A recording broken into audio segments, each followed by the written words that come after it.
Welcome to the Brew Crew Review Podcast, the show by fans for fans of your Milwaukee Brewers.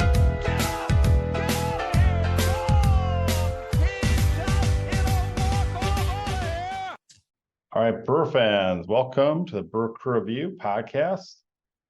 I'm Craig, and joining me today is Vince, and it's pitchers and catchers, my two favorite words in the English language, I guess, so to speak. And they're reporting for spring training today, Friday, May 9th, I believe, in Florida and Arizona, and I'm pretty fired up. What about you, Vince? Absolutely, Craig. You know, it's pretty exciting. I know that, last year was the WBC occurred, which is awesome, but that kind of interrupted a normal spring training. And then in 2022, we had a lockout for a bit of spring training, which kind of clouded things and pushed back the start date. I know that you remember that. In 2021, we were still under a bunch of COVID protocols, and in 2020, COVID broke out during spring training. So, barring some unforeseen pandemic or some other issue, this I think will be the first full-on, full-team spring training since 2019. Wow, that's ridiculous and exciting because spring training is pretty much my favorite month of the whole year. Obviously, playoff baseball and all that good, all the 6 months in between are awesome too. But no, just the excitement and the hope spring is eternal for everyone, including the Milwaukee Brewers. We've had a very up and down off season when there's crushing information and then some hope and then more crushing information.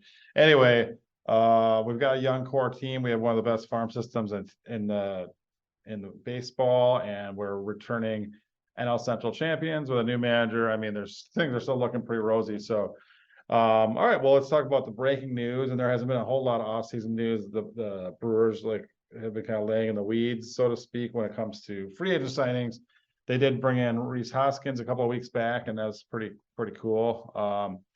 And his nickname is Rhys Lightning, which is pretty awesome. Also, I didn't actually know that. That's pretty good. I don't think we discussed that in our pre-production meeting, but I like that one. That made me chuckle. And I just found out that our new player that we just signed this week, his nickname is Kraken, which is also awesome.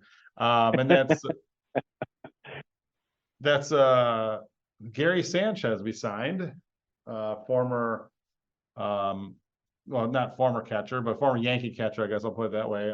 He's bounced around a few teams last year at the Padres. He had many down years. His calling card is his power. It always has been. And he showed a lot of it last year with some pretty ridiculous numbers and about a half season worth of stats.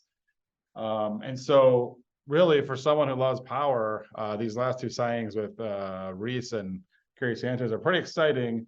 With that being said, these guys are now on the flip side, the wrong side of 30, so to speak. But I think that there are some nice veteran presence, as we pointed out. Besides Yelich, most of our returning lineup is all under 30. So, and then you've got the new stars, potential stars coming in the way. This hopefully, obviously, 2024, well, they debut Jackson Chourio, who just signed a really long-term deal with the Brewers. So there's tons to be excited about as a Brewer fan, even though, there were some things that we lost, like, I don't know, our iconic manager and the best Brewer starting pitcher in Brewer history. Just those two minor things. But besides that, things are looking up. So Vince, give us on the Gary Sanchez signing. Yeah, no, I was pretty excited about it, to be honest. I know that we traded some text messages. I'm not too worried about his age. I think that he still had a great year last year in terms of his power. Scotty's intern is just handing me some notes here. 19 home runs in 72 games. That's pretty good. He only had a total of 234 at bats last year, so not a ton of at bats. I know he had some injury issues. He had played a few games with the Mets as well. I should have pointed that out earlier, but spent mostly with the Padres. But no, I'm very excited. I think that, we've commented many times on it, but I think that this team has lost or has lacked power, I should say, for a number of years. And it just seems like it hasn't been a huge priority for the front office. So I am glad to see that we're adding a little bit of power this offseason. I do like his bat a lot. I think he's perfect in that role as kind of the backup catcher for William Contreras. He can play Obviously, he can hit a DH. I'm sure he can sub in at first base a game or two if he really needed to. So I'm excited about his presence just on the bench late in games as well as a pinch hitter. So I'm all for the signing. I think that it makes up a little bit for losing a guy like Carlos Santana or Mark Cannon that we lost. And I think he's actually got a little bit more upside than either one of those two guys potentially if he stays healthy. Yeah, and if you also point out the fact that last year is hitting in San Diego, which is one of the most difficult power hitting home ballparks to Milwaukee and Fan Field, which is one of the best home ballparks for home run hitters. I think that if he were to get 400 plus at bats, I think you could see 30 plus homers almost like you could almost mark them down, which is pretty exciting because not too many Brewers have done that in the last decade or so. So, I mean, he's got that type of power as well as Reese does, obviously. But Brewer fans listening might be like, no, wait a second, guys. I thought that we had an all-star level catcher in William Contreras still on the roster, and we also signed Eric Haas to be our backup. So where's this guy going to play? Yeah. Well, like you just pointed out, Vince, I think he's going to get very few at bats probably as a catcher, even though it's nice to always have that option on the roster as well. So no, I mean, I think he does have some first base experience. So obviously Rhys Hoskins there is also a right-handed hitter. So that platoon doesn't make a ton of sense. I think Rhys Hoskins will get the most at bats, but even sharing DH first base rotating day duties would work for those guys. And I think if we're against a tough right-hander, I would think Sanchez would be on the bench. Hoskins would still be at first, and we probably have tough right-hander. We'd probably have a lefty left-handed hitter, in our DH slot, so to speak. So I think he'd be at least a platoon DH option for us, and third string backup catcher, whatever you want to call it. And somewhere I think he'll find that bats, and that's always nice to have the depth too, in case to guard for injury and his experience. And if it doesn't work out, we're only paying $7 million this year for a 1-year deal. We could always release him, and that way we could say we had to release the Kraken. I'll show myself out. That was awful. I was gonna say it's just a 1-year commitment, so the risk is pretty minimal, and that's another reason I'm not as concerned about the age factor. He's going into his age 31 season for a 1-year deal. I don't think it's that big of a problem. The financial commitment, I think it was what did the interns say, about $7 million. So it's not a ton of money, relatively speaking. So I think that it's a worthwhile gamble. And again, a lot of power in limited at bats last year in a pitcher's ballpark, I should say, in San Diego. So I'm fine with taking a flyer like this, and I think that even just that bat coming off the bench is a huge presence for the Brewers, and I think that it could prove to be pretty valuable this season. So no, I'm excited about the signing overall, and I'm glad to see too that the team is still actively looking to add guys even after the Burns trade. I think that there's been a lot of confusing signals kind of given out by the front office this year. Just acquiring Hoskins and then trading Burns within 5-6 days later. I kind of understand it overall, but I also think that it's good to see that the front office is still actively going out and trying to improve the roster. So that's a good thing. Now, within days of all players reporting to spring training, as we mentioned, by middle of next week, it's shocking how many free agents who are still remaining out there on sign, and pretty big names too, especially on the hitter side. I mean, well, first of all, for pitchers, I mean, there's still Blake Snell, which is kind of surprising. And then he's already won Cy awards and whatever. But then you've got former MVP Cody Bellinger unsigned. You've got Matt Chapman, Jorge Soler, a couple other names. I mean, there's, these guys are all looking for multi-year deals, so they're probably not in play for us.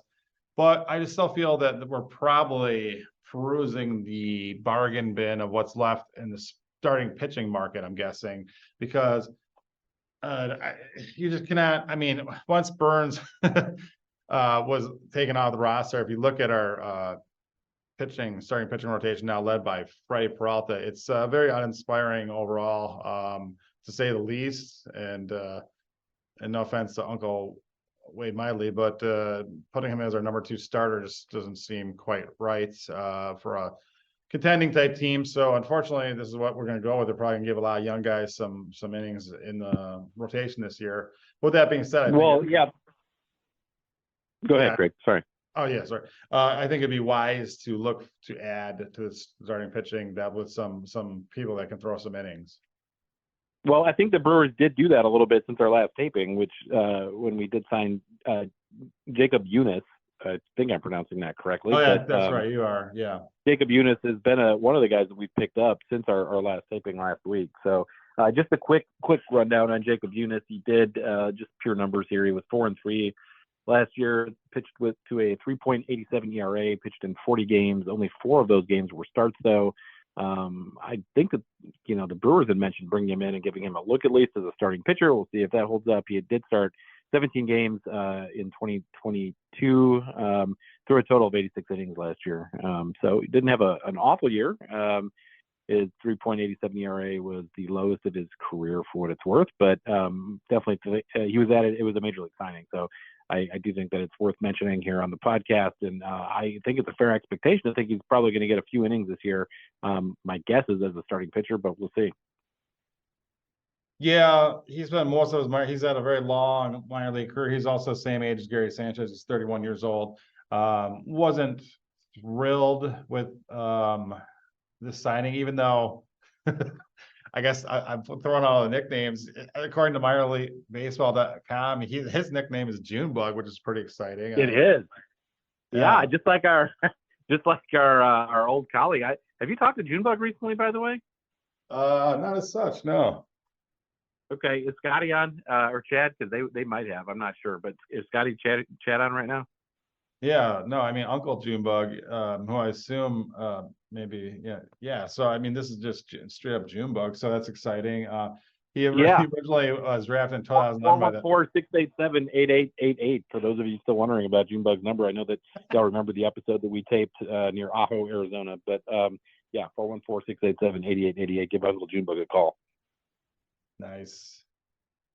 So Jacob Junis, like I said, he's never really found traction at the major league level. He's never been given a long opportunity. He did fairly well in kind of that swingman role with the Giants last year, and maybe it is just something where he needs an opportunity. He was a starter all throughout the minor leagues for a number of years, and his ERA always hovered like around between 4 and 5 generally or whatever. And he slowly crept up, through the minor leagues through the last 11 years since being drafted out of high school from Rock Falls, Illinois.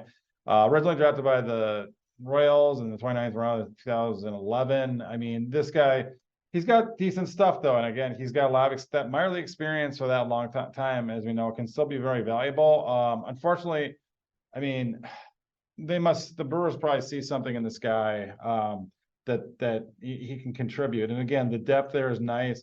The option to put him in the bullpen or use him as a swingman is always good. He's right-handed pitcher, 6'3", 220. So he's a big guy. He looks like a workhorse out there on the mound. And you never know. Like, it's very rare that guys like this have a breakout at that age. However, for pitchers, a lot of times their prime, I believe, is in that range of like 29 to 33 or so. A lot of times, so he's right in that. And so you just never know with him. So I think he's worth taking a chance on, obviously. But again, I still feel that we could use more arms to help this team, both in the bullpen and in the rotation for sure. Because I mean, let's just quick go over what we have for like depth.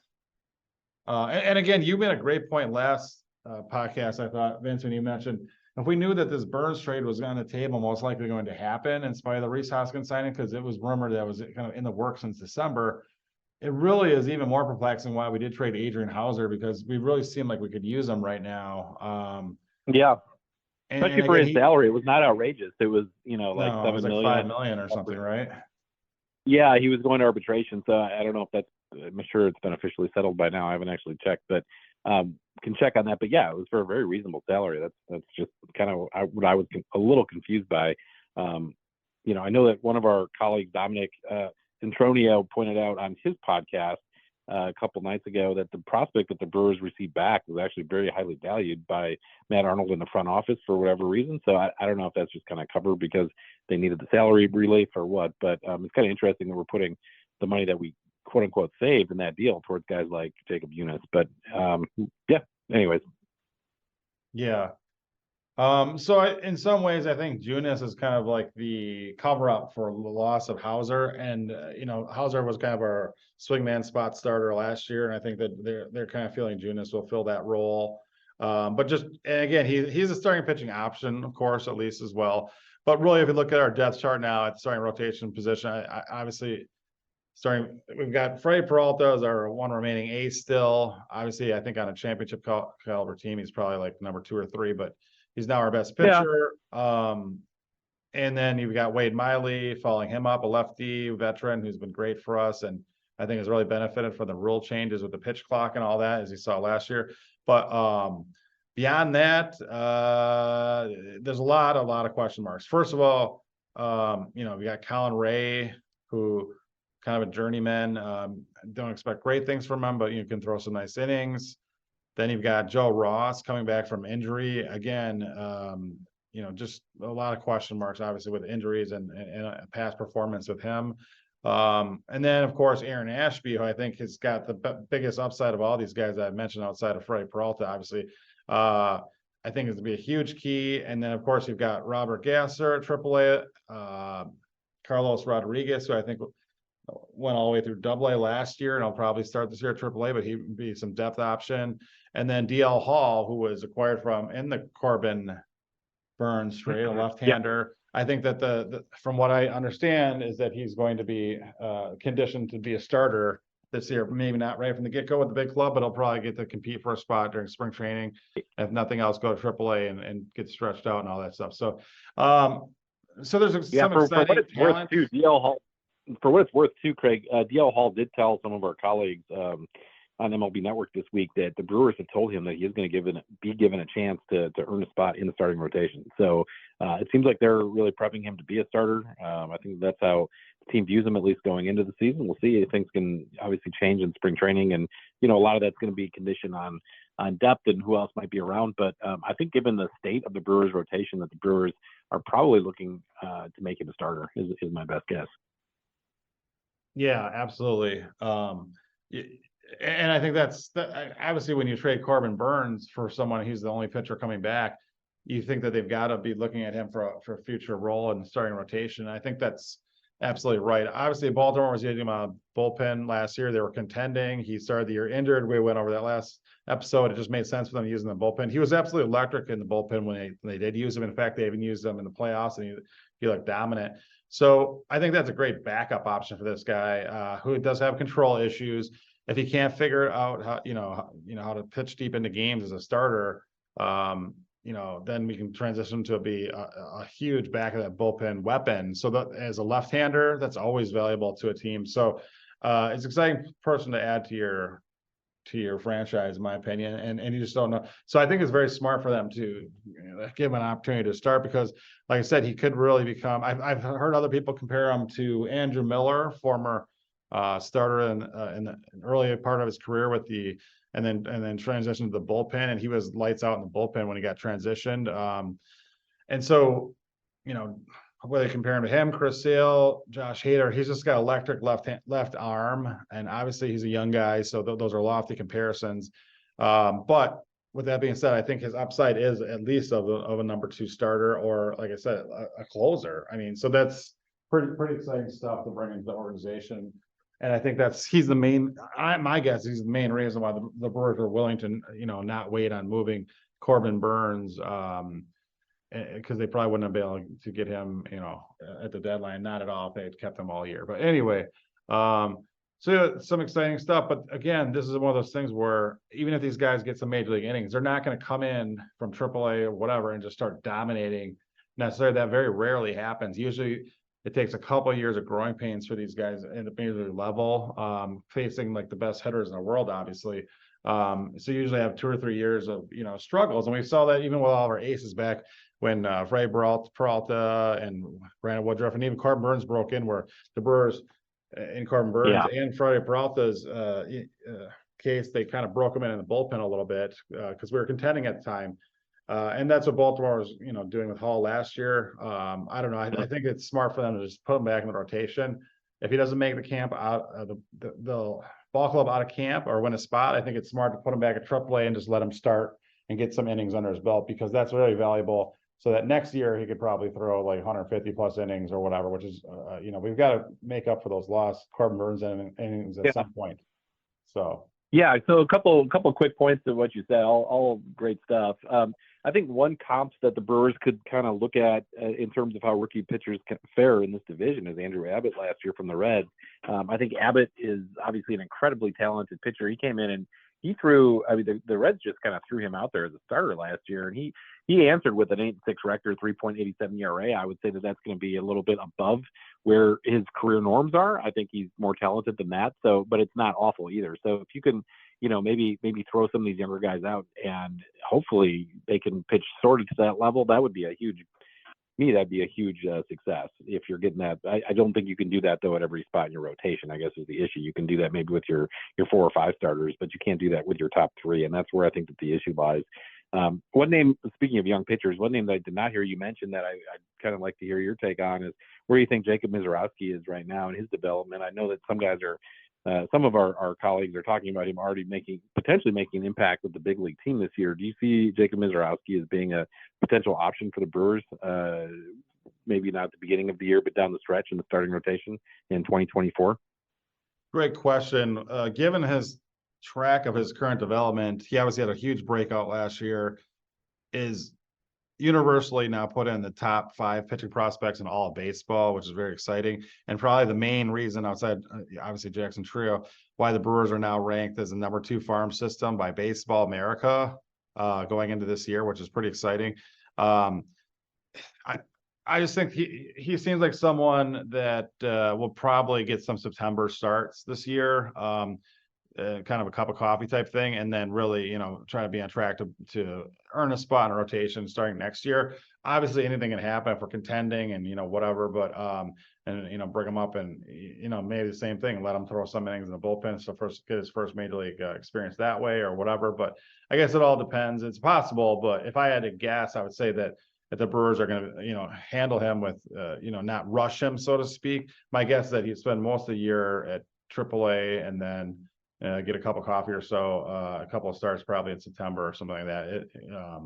Yeah. And so it's still exciting for him to be part of our future big time, because he's got huge potential. The comparisons thrown out to him a lot are Tyler Glass now. And the reason why is because he has unbelievable stuff, but also some control issues. And Tyler Glass now, as we all know, Rays pitchers. Similar profile to DL Hall, by the way.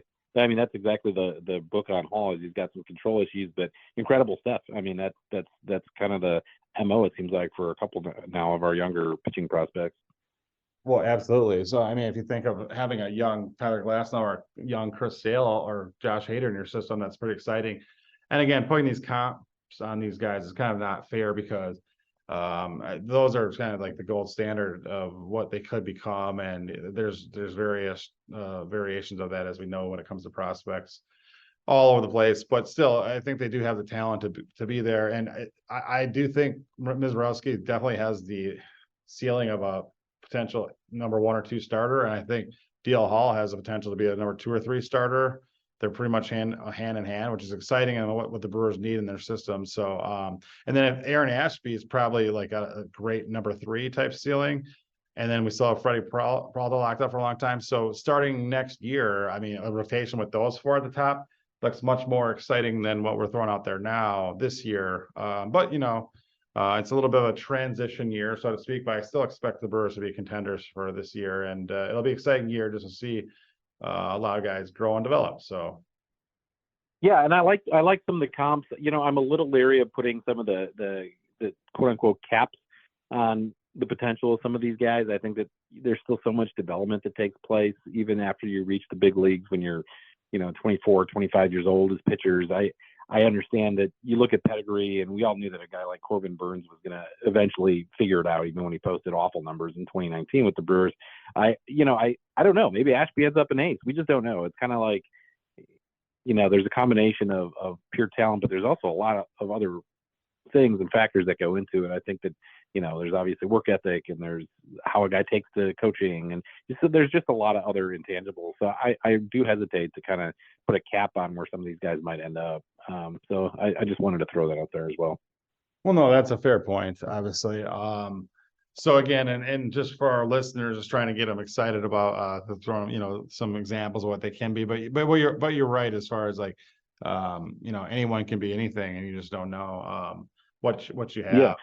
have. And one name I forgot to mention, and or did I mention Robert Gasser? Robert Yeah, Gasser. you mentioned it, but yeah, Okay, we didn't yeah. get into him too I much. mean, I expect him, unlike Mizrowski, I expect Robert Gasser to get quite a few major league innings this year, like 100 plus. He spent almost or all last year at AAA, and I think he's Yeah. ready for a major league rotation spot. And I think it really behoove his development to give him at least 100 plus innings at the major league level, and as long as he proves worthy enough. And I think that he will. He's an exciting prospect, obviously, that was acquired in the Josh Hader deal from the Padres. And yeah, like I said, I think he could be an underrated, middle of rotation-ish starter. And so again, another lefty. So between him and Ashby, I think we really, there's still some exciting arms for this team, as we can see going forward, and a whole bunch of young bats, including Joey Ortiz, who we've now added to the mix. And so, Yep. and then we've got guys at AAA still, in minor league still, with Brock Wilkin coming and a lot of other players as well. So, I mean, yeah, it's an exciting time to be a Brewer fan. There's no doubt. And it's in a weird way, it's sometimes even more exciting when you approach spring training, knowing you have such a young team that a lot of guys are ready to break out or be introduced, like Jackson Trio, that you just don't know what you have in these guys. And Garrett Mitchell coming back from a lost season. I mean, he was the excitement for him will be ramped back up. This will be the first full season for Sal Frelick as a member of the team. I mean, there's tons to be excited about right now. I mean, Joey Weimer could be a surprise bounce back candidate as well. So yeah, there's and getting the ears of these guys like Rhys Hoskins and Gary Sanchez can do nothing but good for these young guys too. So I don't know if there was a year I'd want to go visit spring training, this would probably be the year to do it, because you can really, those young guys bring the excitement and the hope for the future for sure. So. Yeah, absolutely. And I was thinking about that in the last couple of days here, kind of prepping for this show. But the Brewers haven't really had many camp position battles in many of the previous years, and I hesitate to use this word about baseball because I never feel that it is. But one could almost classify it as sort of boring. Like the camp battles were just non-existent. I know last year was a little bit different because you had a lot of the young guys sort of emerging and coming into camp. But even then, Sal Frelick was with Team Italy for the WBC, and then he got hurt. You had some consistency, and I just feel like this year there's a lot of excitement, partially because a lot of these battles in camp are going to determine guys' positions on this team and depth on the roster, and maybe even potential trades get worked out. So I do think that from that perspective, there's a little bit more excitement. We've got a new manager.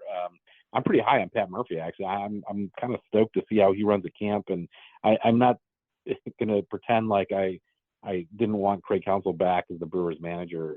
That being said, there's always something to be said for providing kind of a new voice or bringing in a new voice. And maybe some of Craig's, tactics got a little stale, and that's one of the reasons we weren't able to get past a certain point in the playoffs. I mean, a 1-9 playoff record in the last, 4 or 5 seasons is not anything that's too great. So I'm excited to see what Pat Murphy can kind of bring and how he can mold and shape some of these younger guys as well. So, yeah.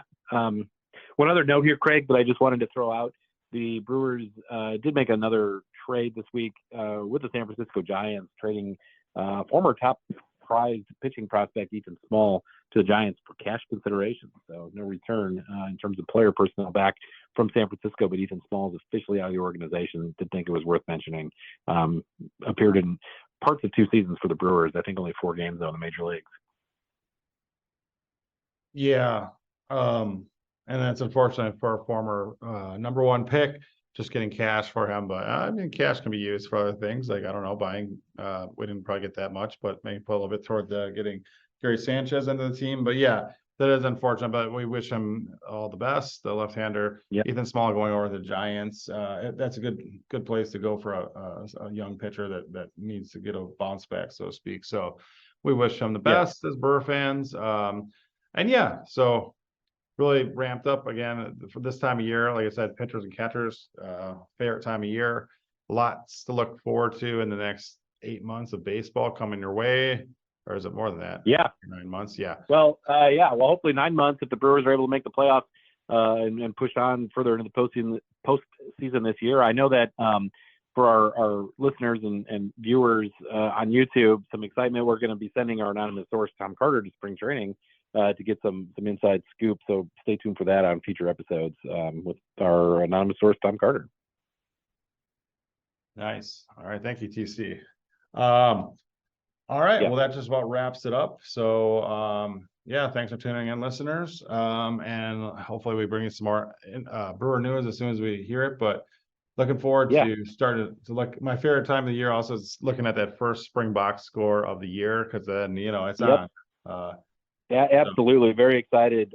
Please continue to give us a follow on Twitter, BrewCrewReview1. Send in any questions, and Scotty will get to those on one of these episodes. BrewCrewReviewPodcasts with an s@gmail.com for any email questions. And thanks to the interns, Chad, Scotty, and Vikram for all their help on the show this week. Absolutely. All right. Well, stay classy, Brewer fans, and go Brewers. Absolutely. Stay classy. Go Brewers.